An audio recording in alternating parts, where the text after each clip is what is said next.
So dear students, this is the part 3 of my lecture number 24, and in this lecture we would be seeing how we will perform a clinical chemistry test, or you can say biochemistry test, a diagnostic test in the laboratory to find out the concentration of protein in a given sample. So this is the video that would describe us that how we can perform the test, that is ELISA test. So this is ELISA's enzyme link immunosorbent assay. So here we can see that this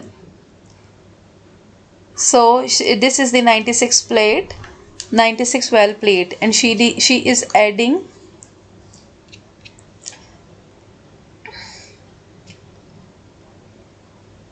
So she will be first, she add the capture antibodies, and then she add the serum sample.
Now she is putting this plate in the spectrophotometer. So this is the spectrophotometer.